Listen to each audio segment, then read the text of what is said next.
اس کا کیا، سارے آئیں گے، لیکن قبر مشہور ہے، یہودیوں کا مرتا وہ بھی دفناتے قبر میں، عیسائیوں کا مرتا وہ بھی قبر میں دفناتے، مسلمان بھی قبر میں دفناتے، اس لیے قبر کا ذکر لے آئے اور کسی چیز کا تذکرہ نہیں کیا۔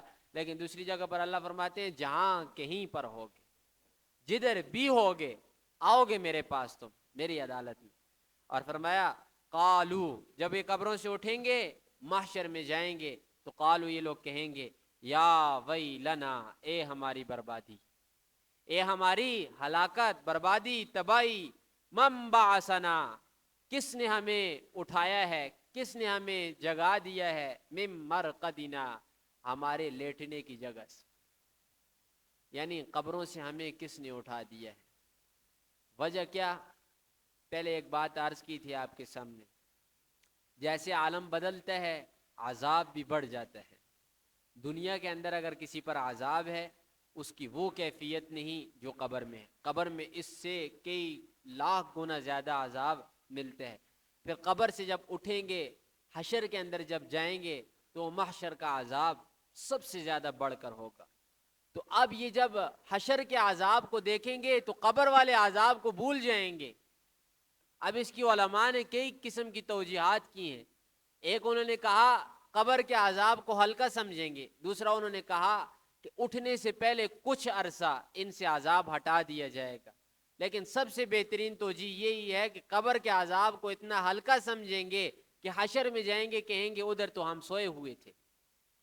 جیسے دنیا میں تکلیف آتی ہے، حادثہ آتا ہے، گولی بھی لگتی ہے انسان کو، ہر قسم کی پریشانی آتی ہے، لیکن جب قبر میں جاتے ہیں، پیغمبر علیہ السلام نے فرمایا کہ دنیا کی ہر تکلیف کو بھول جاتا ہے، وہ ایسے سمجھتے ہیں کہ کیا کچھ ہوا ہی نہیں تھا دنیا کے اندر۔ یہی حالت قبر کی ہے، قبر سے جب حشر میں جائیں گے تو قبر والی حالت کو بھول جائیں گے۔ جیسے آج ماں کے پیٹ کو بھولے ہوئے ہیں کہ نہیں بھولے ہوئے، زندگی تو گزاری ہے نا، لیکن آج بھول گئے ہیں نا۔ فرمایا ھذا ما وعد الرحمن، اور کہیں گے یہ ہمارے پروردگار رحمان کا وعدہ ہے جو اس نے دنیا میں ہم سے کیا تھا کہ میں تمہیں ایک دن اٹھاؤں گا۔ لیکن دنیا میں یہ کیا کرتے تھے؟ پروردگار کے اس وعدے کو جھٹلاتے تھے، منکرین قیامت تھے، قیامت کو مانتے ہی نہیں تھے۔ فرمایا وصدق المرسلون، اور رسولوں نے بھی سچ کہا۔ رسول جو کہتے تھے نا وہ سچ تھا، رسولوں نے کوئی جھوٹ نہیں کہا۔ پیچھے انہوں نے کیا کہا تھا کہ ان انتم الا تکذبون، تم جتنے رسول آئے ہو تم جھوٹے ہو، لیکن انہی کی زبانوں سے اللہ کل رسولوں کی سچائی بیان کریں گے۔ ان کانت الا صیحہ، نہیں مگر صرف اور صرف ایک چیخ، صیحۃ واحدۃ، نہیں ہوگی مگر صرف اور صرف ایک چیخ۔ فَإِذَا هُمْ جَمِيعٌ لَدَيْنَا مُحْضَرُونَ، یہ سارے کے سارے ہمارے سامنے جمع ہو جائیں گے۔ جب قبروں سے اٹھنے کی آواز ہوگی، سور پھونکا جائے گا، کوئی ایسا بشر نہیں، کوئی چرند پرند، کوئی چیز نہیں، وہ سارے جمع ہو جائیں گے۔ پیغمبر علیہ السلام نے فرمایا کہ اگر ایک بکری سینگ والی ہے، اس نے ایسی بکری کو مارا ہے جس کے سینگ نہیں، تو قیامت والے دن انہیں بھی حاضر کیا جائے گا۔ وہ بغیر سینگ والی بکری کو سینگ دیے جائیں گے، وہ دوسری بکری کو مارے گی، دونوں ختم ہو جائیں گے۔ لیکن آئیں گے ضرور، سارے آئیں گے، کوئی چیز بچے گی نہیں۔ فَالْيَوْمَ، پس آج کے دن، لا تظلم نفس شیئا، کسی جان کے اوپر کسی قسم کا کوئی ظلم نہیں کیا جائے گا۔ قیامت والے دن کوئی ظلم نہیں ہوگا، ہاں مظلوم کو بدلہ ضرور دلوایا جائے گا۔ میں نے آپ کے سامنے بکری والی حدیث پیش کی، پیغمبر علیہ السلام نے فرمایا بکری کا بدلہ دوسری بکری سے لیا جائے گا۔ تو یہ بکری جس کے لیے پیدا کی گئی ہے، انسان کے لیے، کیا ان انسانوں میں جو مظلوم ہے اس کے لیے بدلہ نہیں لیا جائے گا؟ اللہ چھوڑ دیں گے؟ فرمایا نا، فَالْيَوْمَ لَا تُظْلَمُ، ظلم کسی قسم کا نہیں کیا جائے گا، وَلَا تُجْزَوْنَ إِلَّا مَا كُنْتُمْ تَعْمَلُونَ، مگر کیے کا بدلہ دیا جائے گا، جو کچھ تم کرتے رہے ہو اس کا تمہیں بدلہ دیا جائے گا۔ ان اصحاب الجنت اليوم، بے شک جنتی لوگ، الیوم قیامت والے دن، فی شغل فاکہون، مزوں کے اندر مست ہوں گے۔ یعنی اپنے مزوں کے اندر ہوں گے، ہر چیز کھانے کا دل کرے گا کھائیں گے، کہیں جانے کا دل کرے گا، ہر چیز اللہ ہر چیز انہیں عطا کر دے گا۔ ہم، یہ جنتی مرد، وازواجہم، اور جنتی مردوں کی بیویاں، فی ظلال، وہ سایوں کے اندر ہوں گے، بڑے بڑے درخت ہوں گے ان کے سائے کے نیچے یہ ہوں گے، اور علی الارائک متکئون، اور یہ ٹیک لگائے ہوئے ہوں گے، کس کے ساتھ؟ نرم نرم تکیوں کے ساتھ۔ اور سورہ واقعہ کے اندر جا کر تفصیل کے ساتھ پڑھیں گے کہ ان کے لیے بہترین قسم کے تخت بچھائے ہوئے ہوں گے اللہ نے، ان تختوں کے اوپر انہیں لایا جائے گا، پھر کتنے ہی زیادہ ان کے نوکر ہوں گے ادھر، اور حوریں ان کی خدمت کریں گی، یہ ساری کی ساری نعمتیں اللہ دیں گے، لیکن کب؟ وَعْمَلُوا صَالِحًا، نیک عمل کرو گے تب۔ اللہ فرماتے ہیں وَعْمَلُوا صَالِحًا، نیک عمل کرو، میرے قریب آؤ، تب یہ نعمتیں تمہیں ملیں گی۔ لَهُمْ فِيهَا فَاكِهَةٌ، ان کے لیے پھل ہوں گے، فاکہہ بمانی پھل، یعنی جس قسم کے پھل کا انہیں دل کرے گا انہیں دیا جائے گا۔ وَلَهُمْ مَا يَدَّعُونَ، اور ان کے لیے وہاں پر کسی چیز کو چھوڑنا نہیں، یعنی یہ نہیں کہ ایک چیز آئی چھوڑ کر واپس چلی گئی، اور انہیں سلام، وَلَهُمْ مَا يَدَّعُونَ سلام، اور انہیں ادھر پکارا جائے گا۔ پکارا کیسے جائے گا؟ سلام، سلام کے ساتھ، کس کی طرف سے؟ قولا من رب الرحیم، پروردگار کی طرف سے۔ یعنی ساری خوشیاں جو انہوں نے دیکھی ہوں گی نا جنت کی، وہ ساری خوشیاں ان سے بھول جائیں گی۔ کب؟ جب پروردگار کا سلام آئے گا۔ دوسری جگہ پر پیغمبر علیہ السلام فرماتے ہیں جنتیوں کو اللہ بلائے گا اور ان سے سوال ہوگا، ہاں کیا کیا کوئی چیز ایسی باقی ہے، میں ایک احسان تمہارے اوپر اور کرنا چاہتا ہوں۔ وہ اللہ کو جواب دیں گے، اللہ اور کیسا احسان؟ تو نے ہمیں دوزخ سے بچایا، تو نے ہمیں جنت میں داخل کیا، پھر جنت کی ہر قسم کی تو نے ہمیں نعمت عطا کی، اللہ اور کون سا ایسا احسان ہے جو ہم پر تو کرے گا؟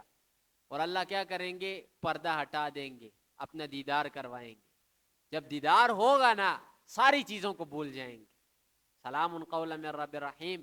آج اگر آپ کو اس سلام کو سمجھنا ہے تو تھوڑا دنیا کے معاشرے کو سمجھنا ضروری ہے، کیونکہ قرآن ایک ایسی کتاب ہے نا جو قیامت والے دن تک ہر دن کے لیے یہ نئی کتاب ہے۔ یہ آئی 1450 سال پہلے ہے پیغمبر علیہ السلام کے اوپر، لیکن آج کے بھی جو مسائل ہیں ان کا حل اسی قرآن کے اندر ہے۔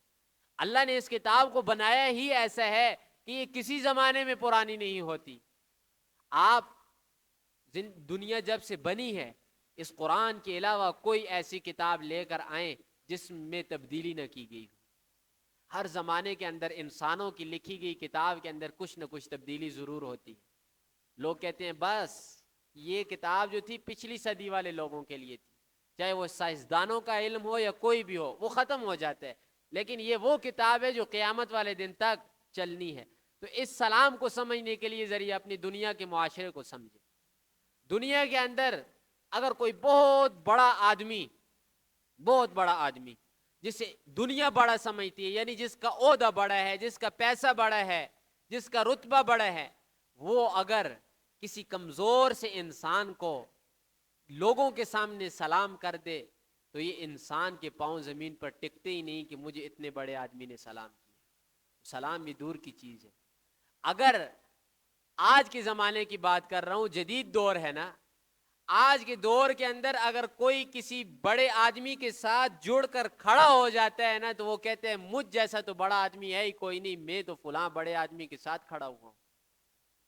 یعنی لوگ اپنی اتنی عزت سمجھتے ہیں اس چیز کے اندر کہ وہ کسی بڑے آدمی کے ساتھ کھڑے ہوں یا کسی بڑے آدمی کے ساتھ تصویر لے لیں۔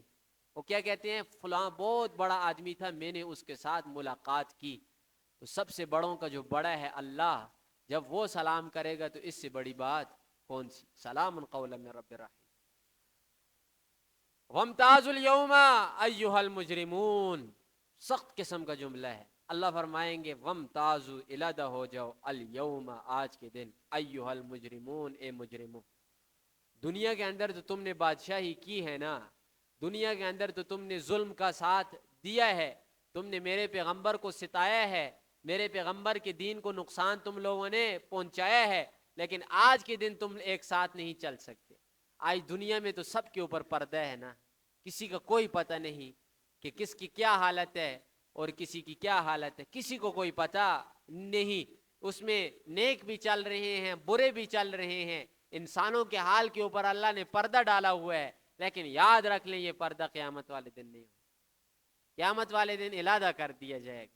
ایک صف میں یعنی نیک لوگوں کی صف میں باپ کھڑا ہوگا, تو وہ برے لوگوں کی صف میں بیٹا کھڑا ہوا ہے. سارے رشتے ختم, ادھر کوئی کسی قسم کا رشتہ بھی باقی نہیں ہوگا. اور دور دور سے انسان کو نظر آئے گا کہ وہ فلاں نیکوکار ہے, فلاں بدکار ہے. اور دوسری جگہ پر روایت میں آتے ہیں ہر ایک ایک کے باپ کا نام لیا جائے گا, فلاں ابن فلاں, فلاں ابن فلاں, آ جائے آ جائے آ جائے, ہر ایک کو بلایا جائے گا. تو اللہ فرمائیں گے وَامْتَازُوا الْيَوْمَ أَيُّهَا الْمُجْرِمُونَ, اے لوگو یعنی برے جو لوگ ہو وہ سارے کیا ہو جاؤ, ممتاز ہو جاؤ, علیحدہ ہو جاؤ.